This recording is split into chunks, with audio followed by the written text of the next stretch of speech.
نشست رو سینه، گردن من گرفته بود، محکم فشار بود. به محضی که ایشون تو ذهنم میگذشت، یهو احساس کردم از روی نیزار و بیشا یه نوری داره به همون نزدیک میشه. حالا چشام روی نوری بود که چیه کجا داره میاد. گفت 8000 سال اینجا داره آشپزی میکنه. گفت میدونی برای کی غذا میپزه؟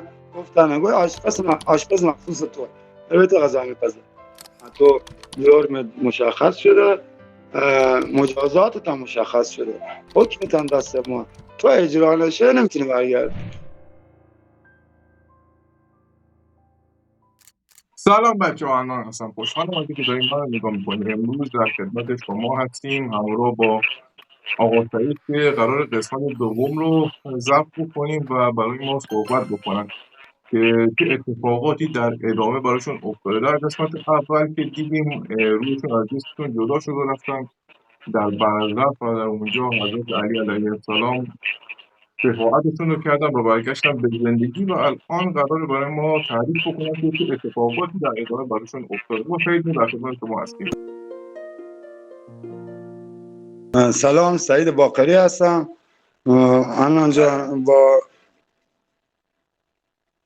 اجازهتون دیگه حالا از اون بعد از اتفاقی که افتاد شروع بکنم، بفرمایید. از همون سالی که اونجا بودم. بعد دیگه آقا با اجازهتون خیلی رفتم تو فکری که مثلا چطوری بتونیم مسیری پیدا بکنن که جبران بکنن اصلا کنن زندگی گذشتن. فکر کردم قرآن خوب باشه. قرآن مثلا حالا نمیدونستم تو قرآن چی نوشته. قرآن همیشه ما با عربیش میخوانیم، معنیش نمیدونستیم مثلا خدا آدمو چی خواسته. با مادرم گفتن یه قرآنی برام بخره که هم کوچیک باشه هم معنی داشته باشه که بتونن راحت حملش کنن، بعد کامل هم باشه، تمام سوراتش باشه. ولی چند روز طول کشید مادرم برام خرید و فرستاد اومد. دیگه همیشه سرم توی قرآنی بود. همیشه تو وقت داشتم یه دقیقه وقت داشتم سعی میکردم بخونم. سال اولی همیشه یعنی با نظم نمیخونم، همیشه هر جای قرآن باز میشد سعی میکردم بخونم. بعد زیاد سوره یوسف میامد، حالا نمیدونم چرا ولی بیشتر وقتا سوره یوسف میامد. حالا تو زندگی من یه چند باری یه اتفاقی برام افتاده که همون سوره یوسف خیلی کمکم کرده بعد از جریان. بعد دیگه یه مدتی که گذشت سعی کردم با نظم بخونم، از اولش شروع کردم 3-4 بار قرآن از اولش تا آخرش معنیاش خونم تا ببینم چی میگه. خلاصه گذشت تو این حال بودیم مثلا درگیر قرآن و اینا بودن. سر کار آجورنما هم میرفتیم، وصی داشتیم رفیقمون باز باشیم دیگه. آقا بنده خدا یه روز گرم تابستون بود تعطیل شدیم، گفت برین شنا. اومدیم بریم، بچه داشت، یه پسری داشت متأهل بود مجرد بود. بنده خدا پسرش خیلی وابسته بهش بود، پسرش جدا نمیشه، هر کاری می‌کردی جدا نمیشه. و هزار بدبختی سعی کردیم پسرش از جدا بکنیم تا ما بتونیم. پسرش کوچیک بود، 2 سالش بیشتر. گفت تو من به سر میارم تو سر کوچو، بعد سوار موتور گشتم تو بچه‌م بغل بکن برو بده مادرش رو بیار. گفتم باشه. اگه من ببرمش دیگه اونجا من جدا نمیشه. ولی بچه‌اش که بغل کرد اومدیم بغل کنیم ببریم، همچون چسبیده و گردنی باباش انگار میدونست چه اتفاقی میخواد بیفته. جدا نمیشه. به هزار بدبختی ما گردن باباش جدا کردیم و بردم دادم به مادرش. تو خیلی گریه میکرد. اونجا هم باز احمد جدا نمیشه، چسبیده بود من که برگرده به امر باباش. خلاصه تو ذهن من موند که چرا بچه‌اش اینقدر چسبیده بود به گردن من. خلاصه رفتیم شنا. این رفیق ما که اسامه بود، استاد جلال، میترسید شنا، مثلا جای کم عمق شنا میکرد، شنا خوبی نداشت که بخواد یه جای عمقش بیشتر شنا بکنه. اونجایی که ما رفته بودیم شنای استخر بزرگی بود، قبلا آتش کده بوده، بهش میگن آبگرم سیمکون.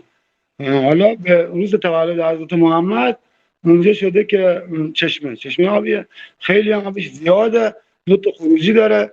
یکی از خروجیاش مثلا عرض 1 متر، ارتفاع 1.5 متر آب با فشار میره، یعنی آدم بزرگ راحت میبره. بعد این آبو که میخواد از استخر خارج بشه از زیر استخر خروجی داره، یه دریچه داره نیمه باز میذارن که آب میچرخه، اینجا 4-5 متر هم عمق داره، خیلی آب میچرخه، مثل حالت گرداب داره، آب از زیرش با فشار میزنه بیرون. هیچ که جرئت نمیکنه اولوش اونجا که گرداب شنا بکنه. ولی من چون از بچگی اونجا رفته بودم، حالا یه طوره میتونستم تو مسیر شنا بکنم. حالا یه رفیق ما که رفته بود، یه بنده خدایی اومده بود اونجا شنا، جدا از ما خودشون اومده بودن، اونا با یوسف جلال مشکل داشتن. جلال هم قدش کوتاه بود، 1 متر 40 تا 1 متر 50 سانت. این بنده خدا آدم درشت، هیکلی 2 متر قد، هیکل درشت. ماه جلال سرکوله خودش کرد که بترسونتش بره سمت آبی که عمقش زیاده. حالا هم تو که داشت اومد جلو، یه لحظه من متوجه اینا شدم، گفتم او بنده خداش محمد رضا بود که جلال سرکوله کرد، گفتم محمد رضا 2 قدم دیگه به جلو زیر پات خالی میشه، اگه تمام این استخر مال آبگرم وجب به وجبش میدونستن کجاش اون داره کجاش نداره. به محضی که حرفا دهن من در اومد، این آقا پاش رفت تو گودی، دوتاشون رفتن زیر آب. به محضی که رفتن زیر آب، این برای که خودش نجات بده اومد هول جلال داد سمت جلو، خودش برگشت عقب. جلال خوشنا درستی نداشت، دست پا زد، تو که دست پا میزد و کمک میخواست، اومد سمت همین گرده بود. حالا همه وایساده بودن نگاه میکنن، هیچ کی نمیره کمکش بکنه. من رکابی تنم بود، جلال اتفاقا رکابی تنش بود، تو زیرپوش رکابی داشت. دیگه اینجا دیگه هیچ کی نمیره کمک، مجبور شدن پریدن تو آب، رفتن سمت جلال، گفتن جلال نمیخواد ترسی، من میارمت بیرون. بازم بعد دست پا میزد جوره نمیکردم من سمتش. یه لحظه پشت یخش اومد تو دستم، گرفتم بکشمش سمت نیزار، خورده نیزار اونجا بود، بکش سمت نیزار رو، آخر بتونه نیزار رو بگیره نره زیر آب. به محضی که پشت گردنش گرفتن، جلال من برگشت پرید رو حالت سرکوله من شد، نشست رو سینه، گردن من گرفته بود، محکم فشار بود. هر للهی کردم، هر طوری که خواستم سرم بالا نگه دارم دیگه نمیتونستم، جواب گردن گرفته بود، سرم میرفت زیر آب، من دوتا میرفتن زیر آب، هر طوری میخواستم دست نجات پیدا کنم نمیشه. رفتیم زیر آب، خلاصه زیر آب من خود کلی با اون کلنجا رفتیم، دیدم باید یه طوری دست ای آزاد بشن که بتونن خودشون نجات بدن. سعی کردم شکمش بگیرم. من قبلا صندوق بودم تو کارخانه چوبه، صندوق درست میکنم با چکش، مچ دست راستم با انگشتام قدرت خوبی داره، دست واقعا خود شکمش، ماهیچه شکمش گرفت، خیلی فشار داره، به اندازه فشاری که چشاش داشت شکاسته بیرون میومد، ولی ولو نمیکرد، بازم گردن فشار میدم دیگه، نفس قدرت نفسم داشت تموم میشد، مجبور شدم گلوش گرفتم، مجبور شدم گفتم لااقل گلوش بگیرم، خدا ببخشتون این کارو انجام دادم، ولی اونجا مجبور بودم گلوش گرفتم، فشار دادم که حالت خفگی بهش دست بده، بتونه لااقل گردن آزاد بشه، بتونم بیارمش بیرون. دیگه شد مثل رقابتی، هر چی من بیشتر فشار میدادم اون بیشتر گردن من فشار میداد و اندازه تحمل کرد که دیگه صورتش شد سیاه. بعد دیگه مثل حالت دیگه مرده بود، دوتا مال کف آب، جلال انجونی نداشت. بعد یه لحظه اومدم برم بالا نفس بگیرم، برگردم دیدم پای از بس لگد من دیگه زده بودین زیر آب. دقیقا خیلی عجیبه، پای جلال رفته بود تو بند رکابی زرپوش من، پای من رفته بود تو بند رکابی جلال، دوتا خود شده بود تو هم دیگه جونی هم نداشتن که بخوام پام بیرون بیارم، هرچی دستم گرفتم بند رکابیش که پاره بکنم دیگه جون نداشتن، دیگه آخرش بود. دیگه یه لحظه تصویر خود دیدم، آروم شدم دیگه، حالا گفتم تموم شد دیگه، بالاخره شاید خدا بخشیدتون. بعد بود تصویری که تو ذهنم داشت میگذشت، تصویر بدی نبود، یعنی حس میکردم جوی خوبی دارم میرم، با خاطرم تسلیم شدم دیگه، خوشحالم بودم جوی خوبی میخوام برم. خوابیدم رو سینه جلال، سرم گوشتم رو سینه جلال، ولی هنوز میدیدم دور برم، جون نداشتم، نفس نداشتم، ولی نمیتونستم تکون، ولی میدیدم دور برم چه خبره. سرم گوشتم رو سینه جلال، منتظر بودم که الان چه اتفاقی بخواد بیفته. یه لحظه زندگی که داشت مرور میشد، همون جایی که بچه جلال گردن من ول نمیکرد، خب ثابت شد، همونجا وایساد.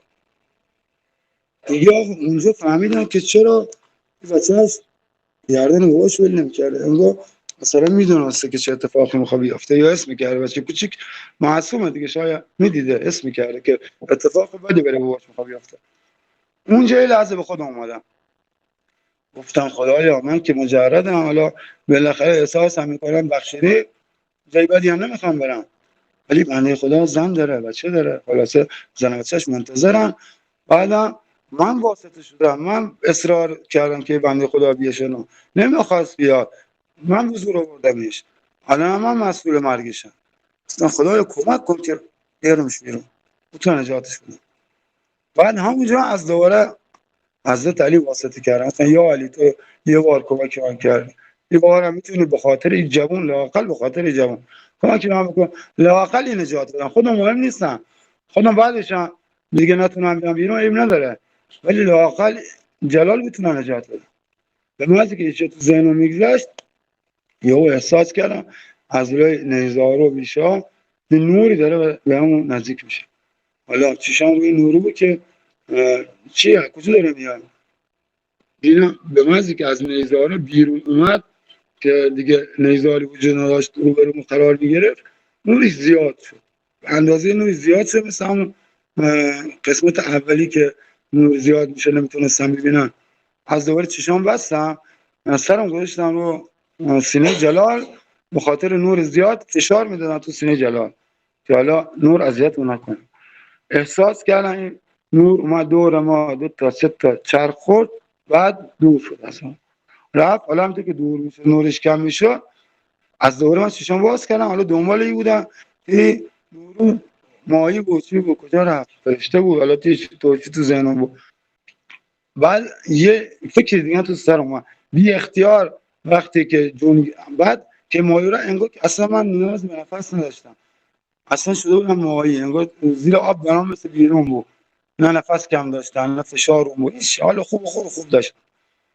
اومدم برم بالا، یه لحظه آزادم شده بودن دیگه، پام آزاد شده بود، پای جلوم آزاد شده بود.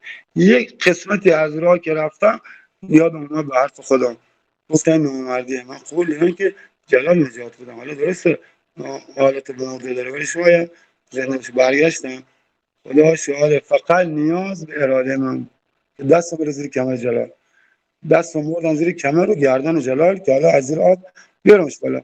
به محضی که زیر کمر و گردن جلال گرفتن که بیارمش بالا، عین یه بمبی که منفجر میشه با سرعت تمام جلال رفت آب، یعنی فقط یکی کشیدش با آب.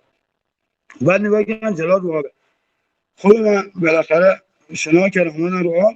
وقتی اومدم بالا، یعنی هنوز جان یه نفسی گرفتم، خب صدای نفس هنوز تو ذهنم، یعنی عجیب انگار یعنی تمام هوا با سرعت رفت تو سینم، خود به خود هنوز آب نخورده بودم.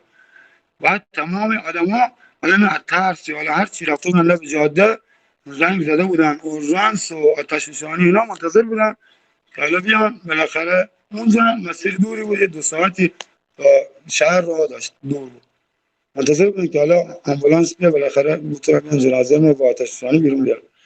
لحظه که اونم بیرون نفس گرفتم، همه برگشتن از صدای نفس من نگاه کردن.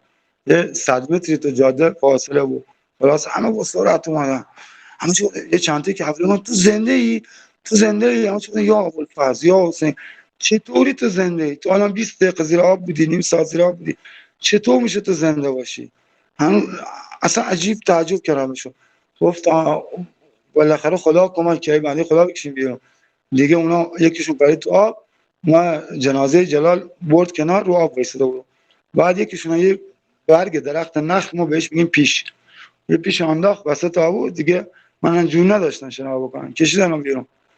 حالا اومدم بیرون، یه چند دقیقه که حالم خوب شد فهمیدم میتونستم درست بلند شدم. هرچی همش بودن جلال کجا همش گفتم ول کن خیال شد دیگه، کار به جلال نداشته باشه که خدا که خود زندگی.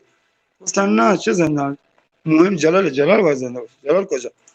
همش گفتن دیگه نمیذارم برم پیشش، اصرار کردم به زور، خلاصه بلند شدم دنبالش کردم، بله بردن زیر درختی یه پارچه هم کشیدم روش، یعنی مرده دیگه، ناامید شده بودم که جلال مرده، دست پا شخ کردم.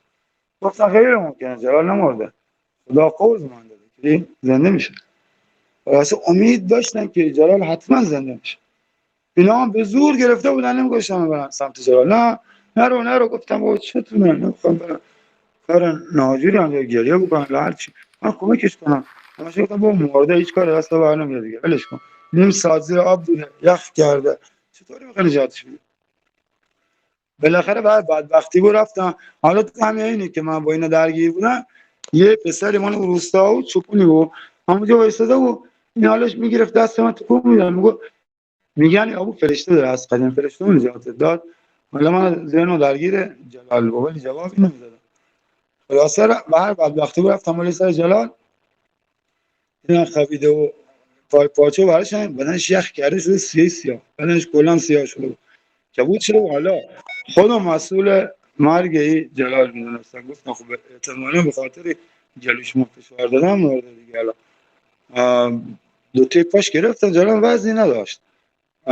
دو تای پاش گرفتم مچ پاش گرفتم بلندش کردم از زمین دو تای پاش گذاشتم روی شونه‌ها دست انداختم تو شکمش بلند شدم وایسادم. حالا جلال آویزون سرش سمت پایین دو تای پاش روی شونه من هی شکمش فشار میدادن سینه‌هاش فشار میدادن تا آب بیاد.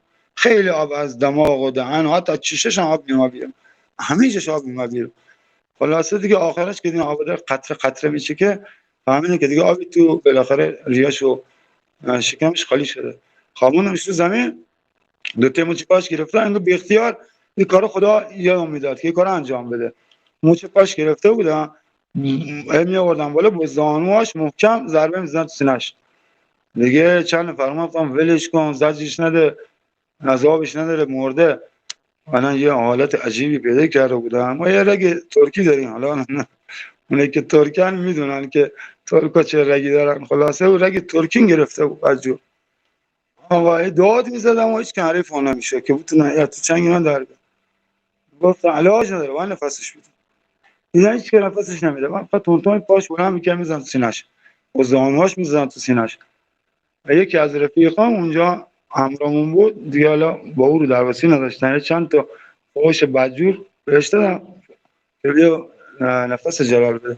اون دیگه مجبور شد دید خیلی عصبانیم و داد میزنم و اینا اومد شروع کرد نفس جلال بده یواش نفسش بده.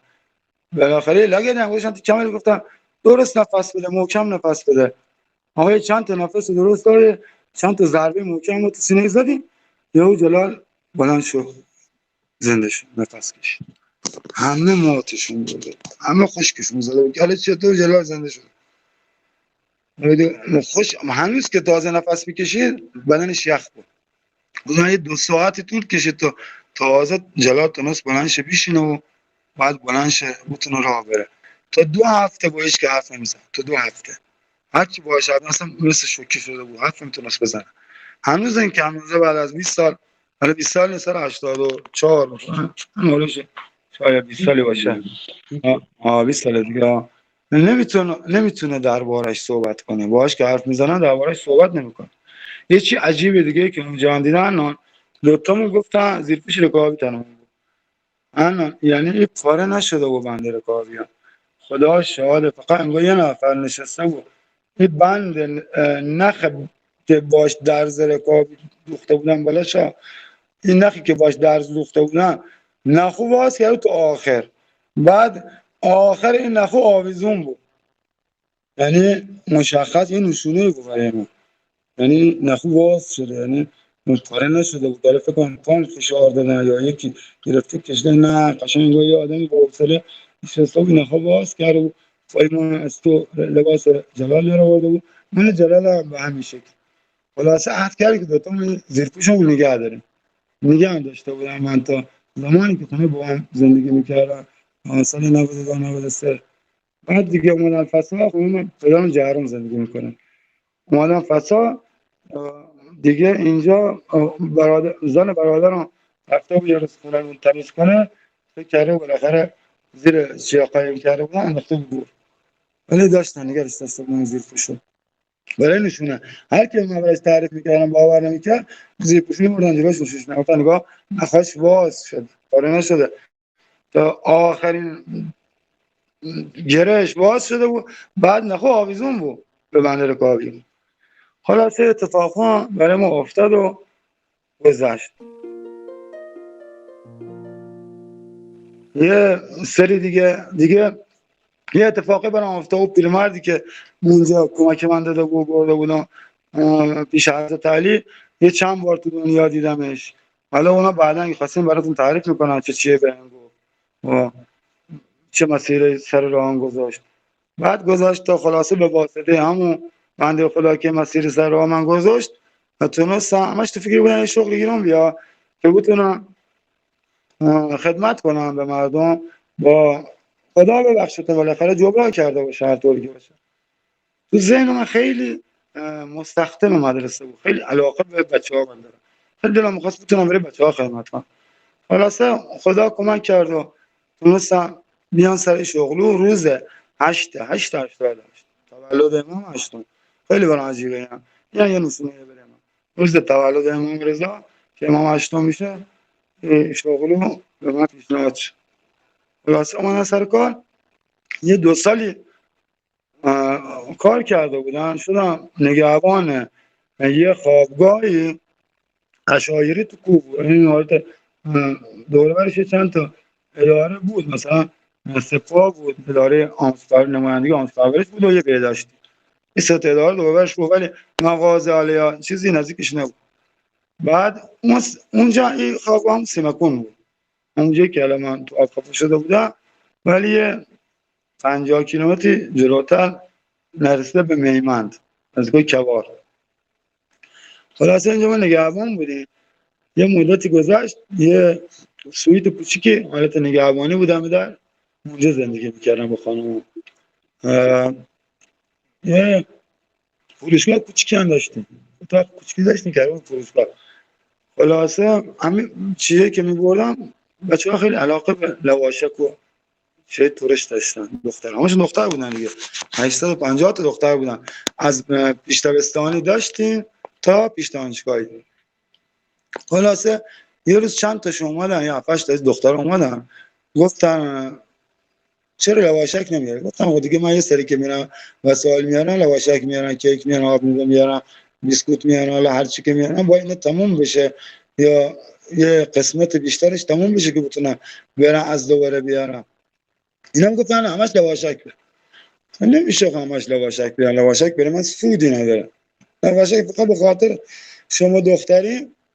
مدیرم چند بار بهم گفته اینجا لواشک و چیپس ممنوعه، ولی اینا چون دخترن و بالاخره دسترسی به مغازه ندارن، اشایرن، بیار براشون، عیب نداره، ادارم قبول کرده، لواشک میتونه براشون بیاری، مشکل نداره، ولی بهداشتی باشه. خلاص این اصرار میکنن که حتما برام لواشک بیام. گفتن نمیتونم. یکی بود چه مشکلیه برای چه نمیتونم لواشک بیام؟ گفتن لواشک سودی برای من نداره، لواشک فقط برای رواجکاریه. گفتم بیار، عیب نداره، 2 برابر قیمت بفروش، ما راضی هست. گفتم بریم با بچه‌ها صحبت کنیم، اونا راضی باشن. اینا رفتن با بچه‌ها صحبت کردن، اونا گفتن همه رضایت دارن. با مدیرشون صحبت کردم، مدیرشون هم گفت خودشون راضیان، عیبی نداره، ولی سعی کن خودت بری با بچه‌ها صحبت کنی، نه کسی بفرستی بره، مستقیم خودت برو با بچه‌ها صحبت کن، اگه واقعا راضی بودن بیا، مشکل نداره، من حرف ندارم. دیگه من اینجا کوتاهی کردم، نرفتم بچه‌ها بپرسم، اما حرف او چند تا قبول کردن. گفتم حالا حتما رفتم پرسیدم واقعا راضیم. خلاصه رفتم جهرم، به پیکان داشتم کردم پر لواشک، صندوق عقب و صندلی عقب و صندلی جلو و هر چی جا داشتم خودم دیگه به زور رانندگی میکردم. اومدم خلاصه یه مدت شروع کردیم لواشک می‌فروختیم. حالا همه به همه قیمت بالا می‌زدیم، هم 2 برابر، بعضی حتی راضی بودن 3 برابر هم می‌خریدن. من دیگه گفتم خودشون راضی هم ندارم، میدادم بهشون. خلاصه گذشت تا یه روز با یکی از دخترها سر قیمت بحثمون شد که گفت حالا چرا گرون میدی، گرون فروشی و از این حرفا.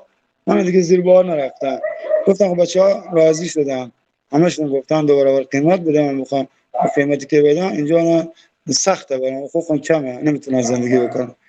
خلاصه ای راضی نبود حتی دلش، بعد وقتی بود لباس من خرید ولی راضی نبود. یه چند شبی گذشت خوابیده بودم، بعد در نگهبانی ما شیشه ای بود، اگه یه نفر پشتش بود ولی شیشه مشجر بود که داخل پیدا نباشه. معلوم بود کسی پشت در وایساده. نصف شب ساعت 12 که خوابیده بودیم، یهو دیدن 2 نفر دارن در میزنن. بلند شدن نگاه کردن، دو تا مرد پشت در وایسادن. معلوم بود که مردن، ای دختر بود میدیدن مشخص میشه. دیدم 2 تا مردن، تعجب کردم مرد کجا بود؟ خب مردی نداریم ما. بعد چطور در بسته؟ حالا برام عجیبه که اینا چطوری موندن تو. گفتم بفرما صبر کن حالا میام. به محض که اومدن بلند شدن برن در باز کنن، دیدم 2 تاشون اومدن داخل، از در وارد شدن. بعد به محض که اومدن داخل، 2 تا مامور قد بلند، دستشون نیزه بود، یه دستشون دستبند بود، بعد موهاشون حالت خرمایی رنگ، از اون ماموری سیاه نبودن، یک کمی حالت چطوری یا گندمی طور بودن، بدنشون گندمی بود، یه تحریشی داشتن قهوه‌ای کم رنگ، ولی مثلا به زرد نمی برد، به قهوه‌ای هم نمی برد. موهاشون هم تو حالتی، موهاشون هم بلند، مشکی نبود، زرد هم نبود، یه حالت قهوه‌ای روشنی بود. 2 تاشون هم شکل رنگی بودن، لباس هم تنشون نبود، فقط یه زره از اون شونه‌شون اومده بود تا بالاخره قسمت آلاتشون شونده بود. بعد اینا اومدن بالای سرم، حالا همونطور که تو رخت خواب خوابیده بودن، خانم بغل دستم بود، اومدن آقا دستم گرفتن که باید بریم. خیلی ترسیده بودن، شما کی هستین کجا میخوایم ببرین؟ دیگه من با این استادم من برای من توضیح بدم، گرفتم میکشیدن رو زمین، پا میکشیدن دست ما تو دستشون میبردن و من سعی میکردم حالا پام یا دستم هر طوری به هر جا بشه بره که برای خروجی.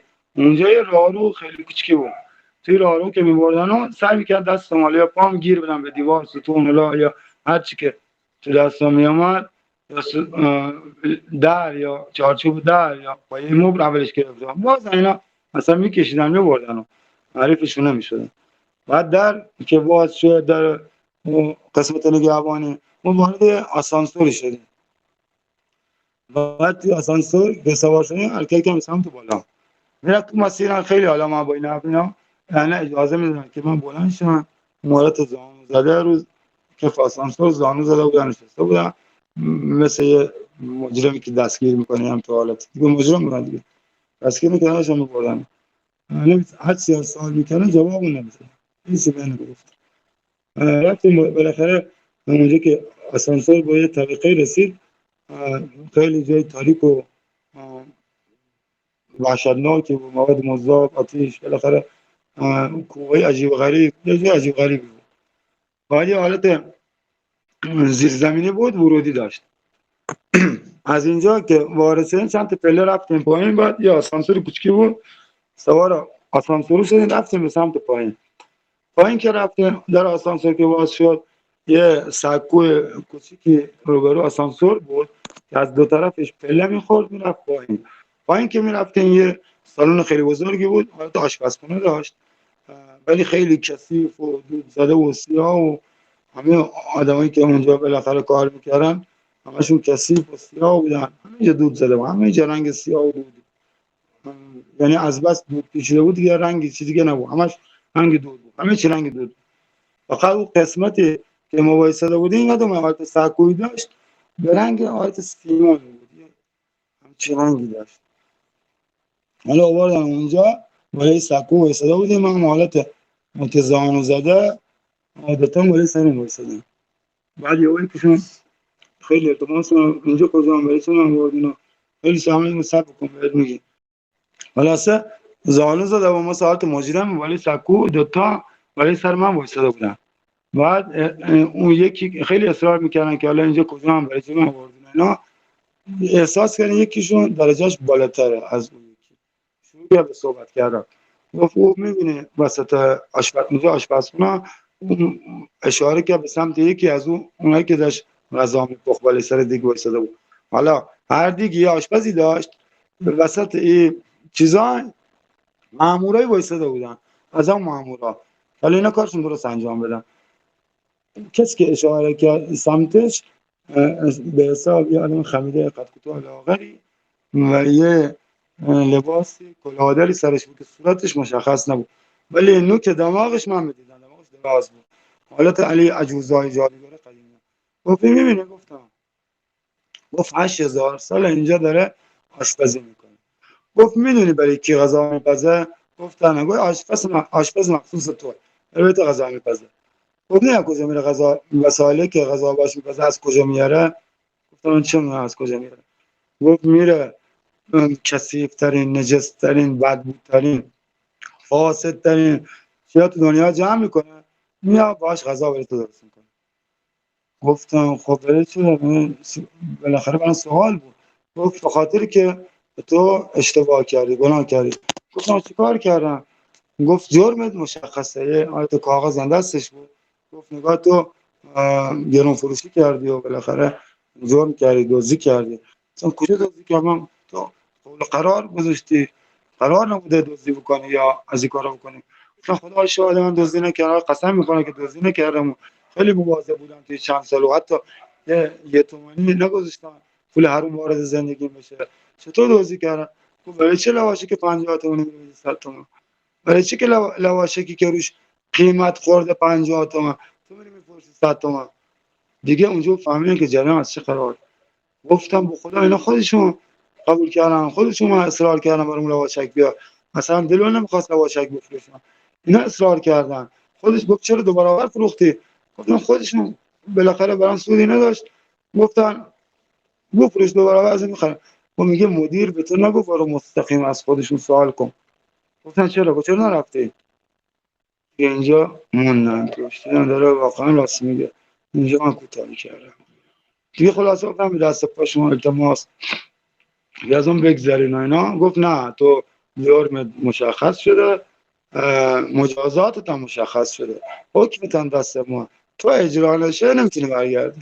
یا اجرا میشه حکمت، یا اگر نمیخوای اجرا کنی، هم کار نمیخوای بکنی، اینجا باید بمونی دیگه، نمیتونی برگردی. راه برگشتی نداری. راه برگشت تویه که بتونی جرم تحمل کنی. گفتم باشه جرم چیکار کنم؟ گفت باید یک کاسه از اون غذایی که داره برای تو مهیا میکنه بخوری. گفتم باشه میخورم، مشکل نداره، بیاین بخورم برم. و فکر میکنم مثلا یه غذای معمولی عادیه. گفت خیلی خوب میخوری؟ گفتم خب بخوره، اب نداره. اشاره کرد به سمت او نگهبانی که حالا وسط آشپزا بود. گفت بگیرش. اون رفت و آشپزی که حالا به من غذا درست میکرد، البته جنی بود که 8000 سال آشپزی میکرد، تو حالت قیافه وحشتناکی داشت. خب من دماغش میدیدم. آقا گرفتش، گفت بدش بخوره. یه کاس ملاقه از این توی برداشت، خلاصه گلویی گرفت، فشار داد. این حالت همون بنده خدایی که تو جهنم اونجا بود، دهنش مثل ساعت قیف، نه دهنش مثل قیف، تو گرفت فشار داد، خود به خود دهنش تا آخر باز شد، این تمام سرش رو قیف، قشنگ ملاقه رو تو دهنه. بعد ولش کرد رو زمین. آی به همچنان دور خودش میپیچید و بعد ویرا میگفت، همش هم فوش به من میداد، هر چله به دستش میاد پرت میکسم تمام. حالا همون که داده بودنش خورده و آشپز، یعنی برای سخت بود که همش به من بده ویرا، به خاطر تو باید تحمل کنم. و خلاصه خیلی دور خودش میکشید و میخواست بیاره بالا، نمیتونست، خیلی وقت میزد که مثلا بیاره بالا، انگار دل جیگرش داشت که نمیشه. خلاصه یه صحنه وحشتناک من اونجا بود، خیلی ترسیدم. گفتم گفت نگاه بکن، این 8000 سال کار خودشه، خودش داره میپزه، درست میکنه، نمیتونه بخوره، صبح بخوری. گفتم خب دیگه چیکار بکنم؟ من نمیدونم چیکار بکنم، ولی نمیتونی بخوری. همین که بالاخره منظور شاجه تو بشه و بالاخره تخفیف چی بدم. گفتم دست پاش غلط کردم، اشتباه کردم، فهمیدم از بعد دیگه حواسم هست، میدونم چی تازه میگه. گفت دفعه کل دیگه که حواسم هست، ولی رفتش تو اصلا نمیدونستن که ما طرف خودشان راضی باشه نمیشه دوباره. گفت طرف خودش راضی باشه میشه دوباره آور بدی، ولی این مدیر بهت گفته برو مستقیم از خودشون بپرس. همشون راضی نبودن، یه تعدادشون راضی بودن، یه تعدادشون به مجبوری است می‌خریدن، مجبور بودن، علاقه به لواشک داشتن، تو گرون فروش بدی می‌خریدن، ولی پشت سرت بده بیرا بده. گفتن پشت می‌دادن، گفتن نگاه داره گرون فروشی می‌کنه. گفت تو جرم مرتکب شدی اینجا. خلاصه گفتن بالاخره شما شاید بتونی یه کاری برای من بکنی. گفتم دست پاشو خیلی التماس کردم، حالا مثل یه بچه‌ای که بیارن مثلا تو دفتر بخوام اذیتش بکنن، احساس کردم این دوتا با هماهنگن بخوام بترسونن. گفتم پس احتمال داره یه ارفاقی بکنن، گذشته بکنن. اگه نه اشاره نمی‌کنن خب نمیشه، راهی نداره اولاش. دیگه فهمیدن که باید اصرار کنن، خیلی اصرار کردن. بالاخره اون که درجهش بالاتر بود با اون یکی گفت نامو داد بهش، گفت حالا برو حالا ایشون تو گوشش گفت برو پیش فلانی، ولی من نفهمیدم پیش کی گفت. تو گوشش گفت برو شاید میتونی براش کاری بکنی، گناه نداره، عیب نداره، چه خوبیه و بالاخره همینطور. برو حالا شاید تونستی تخفیف براش بگیر. رفت دوم. حالا تا رفت دوم تو ذهن من بود که حالا شاید نجات پیدا کنم. گفتن احتمال داره حالا مثلا گذشت میگم ولی عالی میکنم. گفت نه گذشت نه، ارفاقت میکنم، ولی که فکر کنی دیگه این کارو انجام دادی بی خیال بودی اینجا قصر در بیاری، نه، چون تو تعهد داده بودی، قرارداد امضا کرده بودی، نباید همچی خطایی میکردی.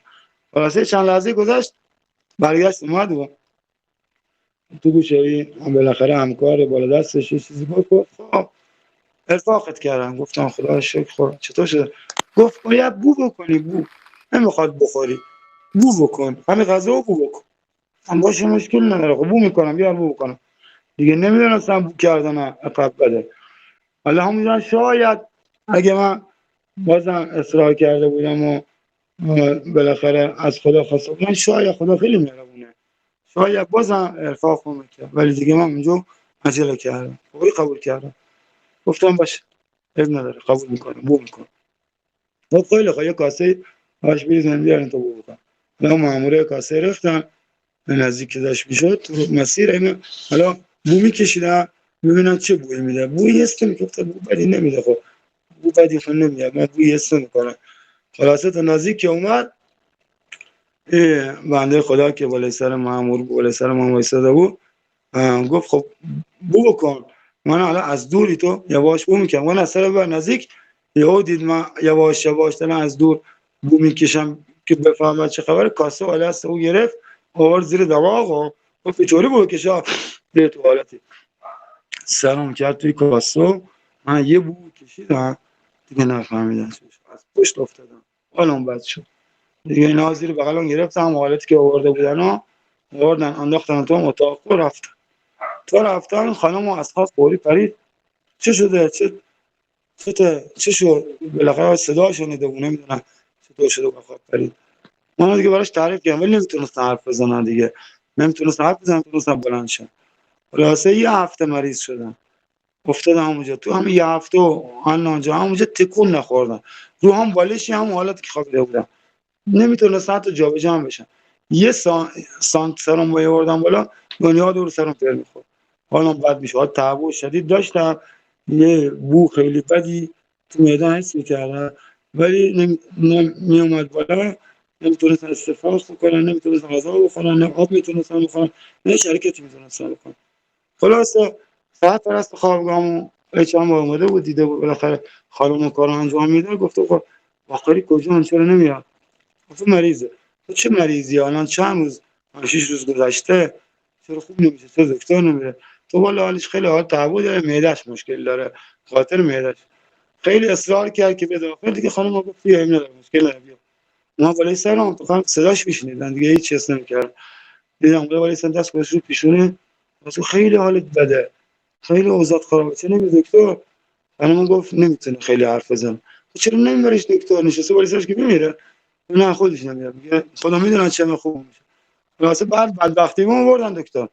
اونجا که رفتیم دیگه دکتر از اون پرسید، نمیتونستم راه برم. یادم اونجا که به مزی که رفتن تو با مینیبوس بردن، حتی تو ماشین سواری نمیتونستم بشین، کف مینیبوس به تو انداختن، با مینیبوس اداره بردن. اونجا که رفته دیگه با کار دیگه بردن دراز کشیدن. دکتر ما برای سرمون دیگه خانم براش تعریف کرد، یعنی اتفاقی که برام افتاد خانم تعریف کرد. هر جاش تونست خودم تعریف کنم، واقعیش خانم برای دکتر تعریف کرد. دکتر هم باید نداره، خواب بدی دیدی مشکل نداره. یه سوزنی آورد با سرم به هم زد دیگه، یه ساعتی شد حالت تعب بیشتر شد، احساس کردم میخوام اینا بیا بالا. و هر بدبختی بخورم کشان تو دستشویی دیگه آوردم بالا اونجا. یعنی وقتی آوردم بالا همه آدمایی که تو سالن بودن فرار کردن، از بو بد ایچی که تو شکم من بود همه رفتن تو حیات. من خیلی چه خورده بوده، بعد یه چیز قهوه‌ای رنگی دونه دونه مثل حالت بندونهاش به اندازه گندم و عدس و اینا توی بود، رنگش هم کامل مثل یه چیز قهوه‌ای غلیظی. خیلی آوردم بالا، یه ساعت اونجا من استفراغ میکردم دیگه. خلاصه بعد از او بهتر شدم، ولی الان همون حادثه که الان 15 سال 89 بوده 90 بود، الان 15 سال گذشته، تا یه سال و نیم خب این بود تو معدم بود. حالا یه جونوری ما داریم اینجا، یه سوسک کوچیکیه بهش میگن خازوق. کلمه شما چه میگن؟ خیلی بو بدی میده این سوسکا وقتی فشارشون میده یا بکششون یا اذیتشون میگه، بو بدی آره مثل بوی سمون خود. رفتنشون. آره بو بدی میده. خدا شاهده تا یه سال و نیم همین بو تو معده حس میکرد، هر چی میخوردم یه تو بو میاد که یعنی یادم نره چی کاری کردم، یعنی همچین بوی میاد بالا. بعد دیگه الانم 14 15 سال گذشته نمیتونن خیلی غذا، مثلا از نظر غذا خوردن خیلی کم به اندازه یه بچه 5 6 ساله، اصلا انگار بدن نیاز به غذا خیلی نداره، ولی نمیتونن با غذا زیاد بخورن. بیشتر از اندازه یه بچه غذا بخورن حتما مسموم میشم و میافتن تو خونه. تا حالا چند بار کنم به پرخوری کنم به بیمارستان و بالاخره جایی بد کشیده. وقتی هم حالم بد میشه دیگه اصلا مرگ میاد جلو چشم، یعنی فقط انگار میخوام بمیرم، خیلی حال بدی پیدا میکنم دیگه. حالا غذا شده شیر با حالا یه کمی از زهره بتونه غذای معمولی کمی بخورم، ولی شب حتما باید شیر بخورم یعنی معده اذیتم میکنه اسید معده تو از دیگه. بین ببر. دیگه حالا نمیدونم چرا اینطوری شده، ولی به نظرم تا آخر عمرم دیگه باید چیو تحمل کنم. دست درد نکنه آقا سعید عزیز، ممنون از این که محبت کردی و در برنامه ما تشریف آوردی. انشالله ما یه قسمت دیگه هم در خدمت شما هستیم که اون ادامه این داستان‌ها رو برای ما تعریف بکنی و به ما بگی که چه اتفاقات و معجزه‌ای در زندگیت افتاد. من دیگه بیشتر از این نمیخوام وقت رو بگیرم و از همینجا از تو و همه بیننده‌هایی که دارن این برنامه رو نگاه میکنن خداحافظی میکنم و امیدوارم که همیشه تن سالم و دلتون شاد باشه. خدا نگهدار. سلامت بشه قربان.